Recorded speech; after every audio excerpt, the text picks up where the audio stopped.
নমস্কার বন্ধুরা, home maker Tanima অধিকারী চ্যানেলে আবার একটা নতুন ভিডিও নিয়ে হাজির হয়েছি। সোমবারের সকালবেলায় তো সোনাই স্কুলে গেছে, আর আজকে উঠতে না একটু দেরি হয়ে গেছে। আগের দিন রাতে অনেক রাত পর্যন্ত আমি এডিট করে তারপরে শুয়েছি, আর এটা আমার ভালোবাসার জিনিস। আর যদি এডিট করতে না পারি না, সেদিন মনটা আবার ভীষণ খুঁতখুত করে। তো সেই জন্য প্রায় 12টা বেজেছে, তারপরে শুয়েছিলাম। আর তো ওই জন্য ঘুম থেকে উঠতেও লেট হয়ে গেছে। অ্যালার্ম দেওয়া ছিল, অ্যালার্মটাও ঠিক মতো বাজেনি। আর ওই জন্য উঠেছি 5:30টার সময়। 5:30টার সময় তো আমার রান্না বান্না সব হয়ে যায়, আর উঠেছি 5:30, কী করে আমি 6টার মধ্যে বেরোবো। তো সেই জন্য আর আজকে আমি নিতে যাইনি সোনাইকে। আমি যা হোক করে সোনাইকে একটু দুধ সুজি খাইয়ে দিয়েছি, আটা মাখা ছিল, রুটি তরকারি করে সোনাইয়ের ব্রেকফাস্ট, তারপরে এইসব রেডি করে সোনাইকে পাঠিয়ে দিয়েছিলাম। একটু এডিট করলাম, ভিডিওটা এডিট করে রাখলে আমার অনেক সুবিধা হয়, নাহলে না খুব প্রবলেম হয়, ডেলি ভিডিও তো আপলোড করতে পারি না। তো সেই জন্য রান্নাঘরটা তো এখন কিন্তু বেশ অনেকটাই বেলা হয়েছে, আর এখন থেকে আবার শুরু করলাম। আর দেখলে তো ঘরদোরটা মোটামুটি পরিষ্কার করে নিয়েছে। ওই ভেতরে ঘরটা খুব অগোছালো হয়েছিল, আর আজকে সকালটাই এরকম অগোছালোভাবেই শুরু হয়েছে, যেহেতু দেরি করে উঠেছি হুটপাট করে সব কিছু। রান্নাঘরটা আমি কোনো মতোই না পরিষ্কার না করে আমি যেতে চাই না। এসে অন্য কাজ তাও ভালো লাগে, কিন্তু রান্নাঘর পরিষ্কার না থাকলে না এসে খুব বিরক্ত লাগে গো। একটা অপরিচ্ছন্ন লাগে আর কি। সেই জন্য আগের দিন রাতে কিন্তু অনেকক্ষণ জেগেছিলাম, অনেকটা পরে ঘুমিয়েছি ওই ভিডিও এডিটে চক্করে। তো সেই জন্য একটু শরীরটাও ডাউন আছে।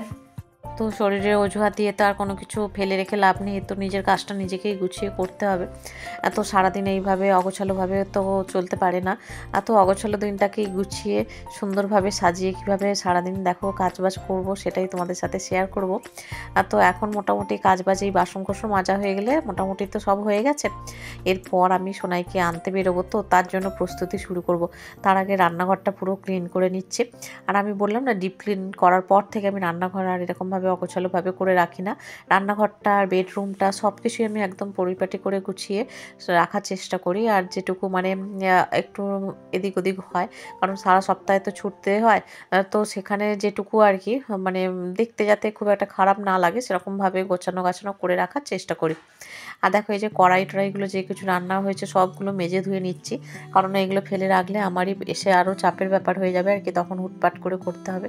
তো সেই জন্য সব কিছু গুছিয়ে গেছে করে নিচ্ছি। তো দেখো এরকমভাবেই সংসারে প্রত্যেক দিনটা একটা প্ল্যান করা থাকে। যেমন আজকে সকাল সকাল উঠে প্রত্যেক দিনের মতোই কিন্তু আজকে দিনটা দেখো এরকমভাবে এলোমেলোভাবে শুরু হয়েছিল আর কি, সকালটা হুটপাট করে। তো এরকমভাবেই কিছু কিছু সময় হয়ে যায়, যেটা সেটাকে সামাল দিতে হয়, তো সেটাকে ম্যানেজ করতে হয় সুন্দরভাবে। তো সেই জন্যই আর কি, যেমন আমি আজকে উঠতে একটু দেরি করেছি, হাজব্যান্ড দিয়ে আসলো সোনাইকে, এরকমভাবে দুজনে মিলে সেইগুলো ম্যানেজ করি। আর সেগুলো কি বলতো, বাস্তব জীবনে চলতে গেলে অনেক সময় অনেক কিছুই পরিস্থিতি আসে, যেটা বুদ্ধি করে সেটাকে কাটিয়ে উঠতে হয়। তো সেরকমইভাবে বলছি আর কি, সব কথাই। বাস্তবটা বড় কঠিন, বুঝেছো তো। বাস্তব অত সোজা জিনিস নয়, যেরকম আমরা ভাবি, আমরা কল্পনা করি, সেইখানে থেকে বাস্তবটা কিন্তু অনেকটাই আলাদা। আমরা তো অনেক কিছুই কল্পনা করি, কিন্তু বাস্তবে দেখো সেইটা সহজেই কিন্তু সব কিছু সেই কল্পনার জগৎ আর বাস্তব জগতের মেলানোটা অনেকটাই কিন্তু কঠিন হয়ে যায়। আর বাস্তব জীবনে চলতে গেলে সব কিছু অ্যাডজাস্ট করে মানিয়ে গুছিয়ে তোমাকে চলতে হবে।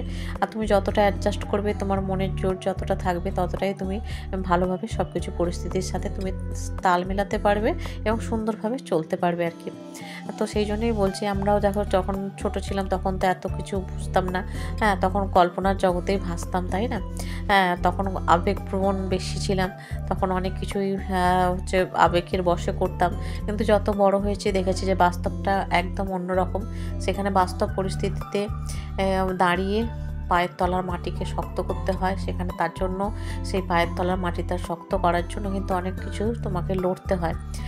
তো সেই লড়াইটা কিন্তু সবাই যে সমানভাবে লড়ে তা নয়, যে যার মনের পরিস্থিতি অনুযায়ী, যে যার মনের জোর অনুযায়ী সে সেরকমভাবে লড়ে। আর তোমাদের সাথে গল্প করতে করতে এখন নিচ থেকে পালং শাক তুলে এনেছিলাম, সেটা তোমাদের সাথে শেয়ার করা হয়নি। তো সেই পালং শাক কটা বেছে নিচ্ছে, আর ভাবলাম যে সোনার জন্য একটু ডাল করে নিই। আর এই সবজি ডালটা সোনাইও খুব পছন্দ করে আর কি। তো সেই জন্য পালং শাক, গাজর এগুলো দিয়ে মুসুরির ডাল এখন বসিয়ে দিলাম। এখনও হাতে সময় আছে, আমি রেডি হতে হতে সোনাইয়ের ডালটা হয়ে যাবে। তো আমি এখন তো স্নান করব, তারপরে জামা কাপড় মিলতে যাব ছাদে, পূজা করব, এগুলো করতে করতে মুসুরির ডালটা হয়ে যাবে। তার সাথে একটু টমেটোও দিয়ে দেবো, বিনস গাজর এগুলো দেখো এই যে বসিয়ে একটু জোর দিয়ে দিয়েছিলাম, দেখো এই যে মানে শাকটাই উদলে পড়ে গেছে, বুঝেছো তো, হুটপাট করে একটু জোর দিয়ে দিয়েছিলাম, যেহেতু আবার যাওয়ার একটা তাড়া আছে তো তো সেই জন্য আবার এগুলো দেখো, যেহেতু গ্যাসটা আমি পরিষ্কার করেছি তাই ওখান থেকে তুলে দিয়ে দিলাম। আর এইটাই আর কি, যে বাস্তবের সাথে চলতে গেলে তোমাকে সব কিছুর সাথে অ্যাডজাস্ট করতে হবে এবং সব কিছু সম্মুখীন হতে হবে তোমাকে, ঠিক আছে। ওইটা ভয় পেয়ে পিছিয়ে যাবো, ওটা ভয় পেয়ে পিছিয়ে যাবো তা কিন্তু নয়। হ্যাঁ, তো সেরকমভাবেই আর কি চলছে জীবন।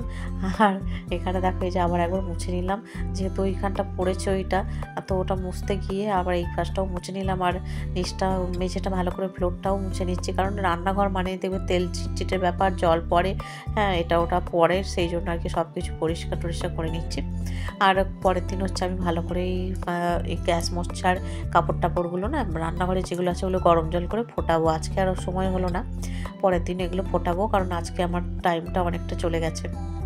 এদিকে চলে এসেছি, এখানে ডাইনিং প্লেসের এই যে বিছানাটা আছে, এখানে দেখো অনেকগুলো জিনিস টিনিস আছে যেগুলো একটু গোছগাছ করে নিচ্ছি, কারণ ওই যে আসতে এসে আর তখন ভালো লাগে না অগোছালো দেখতে আর কি, তার জন্যই এত পরিশ্রম করতে হয়, যাতে এসে একটু পরিষ্কার পরিপাটি সব কিছু দেখতে পাই। আর আমার নাইটিটা না, এই নাইটিটার কালারটা অনেকটা ফেড হয়ে গেছে, তো এই টুকটাক ঘরে টরে পরি আর কি, কয়েকটা নাইটি বার করতে হবে, হ্যাঁ তো সেটা আর হচ্ছে না, দেখি বার করবো কোন। তো এখানে দেখো ঘরটাও মুছে নিচ্ছি, এই ঘরটা, কারণ হাজব্যান্ড তো আজকে আর সময় পাইনি, হাজব্যান্ড অন্যদিন মুছে দেয়, আর আজকে আর তো সময় পাইনি, সকালে উঠে চলে গিয়েছিল, আর আমি আরও সকাল থেকে শরীরটা একটু ডাউন ছিল বলে একটুখানি আস্তে ধীরে কাজগুলো করছিলাম, এখন সব কিছু ধুয়ে মুছে নিচ্ছি সুন্দর করে, মুছে তারপরে আমি পুজো টুজো করবো। তো সকাল থেকে দেখো একটু ডাউন ছিলাম ঠিকই, কিন্তু এখন কাজ করতে যখন লেগে পড়েছি তখন মনে হচ্ছে না ঘরের সব কিছুই ধুয়ে মুছে কেচে গুছে একেবারে সাফ করে দিই, ঠিক আছে, কিন্তু আজকে আর হাতে সময় নেই, আজকে ইচ্ছা থাকলেও উপায় নেই। হ্যাঁ, তো দেখো এই যে এই ঘরগুলো সব মুছে নিচ্ছি সুন্দর করে, প্রত্যেকটা ঘরই এরকমভাবে মুছে নিচ্ছি আর কি। তো খুব স্পিডে কাজটা করছিলাম, আর এখানে স্পিডটা আরও বেশি বাড়ানো আছে, আর ঘর ধরে জানলা টানলাগুলো না, কাঁচের জানলা তো খুলি না, মানে ওই পাশে একটা জানলা খোলা থাকে, আর বাকিটা না পর্দা টর্দাগুলো সরিয়ে রাখে, কারণ ঘরটা বেশ আলো হয়ে থাকে, আর ঘরটা বেশ আলো হয়ে থাকলে দেখতেও ভালো লাগে, আর অন্ধকার হয়ে থাকলে একদম ভালো লাগে না। তো আমি ওই জন্য কী করছি, এই এগুলোকে একদম সরিয়ে দিচ্ছি, পর্দা টর্দাগুলো সরিয়ে মানে সুন্দর করে গুছিয়ে টুছিয়ে নিলাম, আর প্রত্যেকটা ঘরই মুছে নিলাম এরকমভাবে। হ্যাঁ, তো এই মুছতে যেটুকু সময় লাগবে আর কি, তারপরে এই মোছার এইটাও ছাদে দিয়ে আসবো রোদে, রোদ থাকলে তো মনে হয় সব কিছু টেনে রোদে দিই। আর শীতের পোশাকগুলো আমার এখনও কাচা ধোয়া হয়নি, কিছু কিছু পোশাক এবার তুলতে শুরু করতে হবে। তো স্নান পূজা হয়ে গেছে, হয়ে গিয়ে আর এখন এই যে একটু চা বিস্কিট খাচ্ছি, খেয়ে বেরোবো, এখন বাজে হচ্ছে 12:15, তো একটু বেরোবো। তো চলো, চুল টুল আঁচড়ানো হয়নি এখনও, খিদে পেয়েছে, চলো মোটামুটি তো রেডি হয়ে গেছি, বেরোই, 12:10, ঠিক আছে চলো।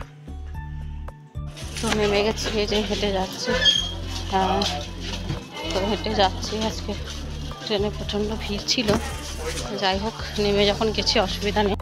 তো এই যে দেখো এখানে তো দোকানপাটের অভাব নেই, প্রচুর কিছু সাজানো গোছানো দোকানপাট, দেখলেই মনে হয় এটা কিনি ওটা কিনি, কিন্তু তা করলে তো হবে না, বলি না যে বাস্তবটা আমাদের সবসময় মেনে নিতে হয়। তো দেখো আমরা অনেক কিছুই ইচ্ছা হয় মনে, কিন্তু না, আমার যেরকম পরিস্থিতি তার সাথে মেনে নিয়ে আমাকে চলতে হবে আর কি। তো সেই জন্য আর কি যতটা সম্ভব সব কিছু মেনে চলার চেষ্টা করি সামর্থ্য অনুযায়ী। বাস্তবের সাথে তাল মিলিয়ে তো আমাকে চলতে হবে, আর বাস্তবের মাটিতে পা রেখে আমাকে চলতে হবে আর কি।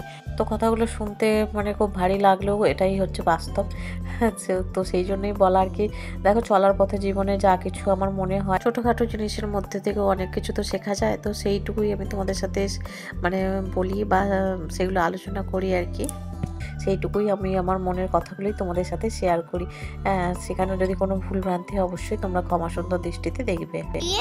সিম ভাজা, যেটা শাক দিয়ে, বিনস দিয়ে গাজর দিয়ে পালং শাক দিয়ে, হ্যাঁ, আর বেগুন দিয়ে মাছ, আমি বেগুন খেতে পারবো না, জন্য আমি খাচ্ছি আর ভাত। আজকে ফ্রেন্ডস, আজকে আমি ভাতকে কি খাবো জানো, মিষ্টি আর দই। তো তোমরাও দেখতে থাকো, আর ভিডিওটাকে পছন্দ হলে লাইক, সাবস্ক্রাইব এন্ড শেয়ার করতেই হবে, আর 5 মিলিয়ন হয়ে যায়। তো আজকে আসার পথে দই আর মিষ্টি কিনে এনেছিলাম একটু সোনাইয়ের জন্য, তো সেই জন্যই সোনাই বলল, তো দুজনে খেয়েছিলাম অল্প অল্প করে, খেয়ে দিয়ে ঘুমিয়েছিলাম, অল্প করে আমি ঘুমিয়েছি আর কি, ওই আধ ঘন্টার মতো। সোনাই অনেকক্ষণ ঘুমিয়েছে। সন্ধ্যাবেলায় উঠে সন্ধ্যা নিবেদন করলাম, করে আর এখন সোনাইকে নিয়ে যে পড়তে বসাবো, তারপরে দেখলাম হাজব্যান্ডে চলে এসেছে। তো হাজব্যান্ড আসার পরে যে ঝুড়ি ভাজা এনেছে, তো ওই জন্য চা করলাম, করে আমি আর হাজব্যান্ড চা মুড়ি ঝুড়ি ভাজা এগুলো খাবো। আর সোনাই ওর খাবার খেয়েছে আর কি সন্ধ্যাবেলায়। সোনাইকে আজকে সন্ধ্যাবেলায় দিয়েছিলাম দুধ আর বিস্কিট। তো সোনাই খেয়ে এখন হাজব্যান্ডের কাছে পড়তে বসে গেল। সোনাই এদিকে পড়ছে পড়ুক, আমি ততক্ষণে আটা টাটাগুলো মাখবো, তাই আমি ভাবছি। আর জামা কাপড়গুলো গোছানো আছে আর কি, ঘরে অনেক জামা কাপড় আছে এই ঘরে। এগুলো দেখো সব বসে বসে ফোল্ড করলাম। রাতে রুটি মিষ্টি এইটা খেয়ে আমরা শুয়ে গিয়েছিলাম, আর ব্লগটা আর বড় করিনি এখানে।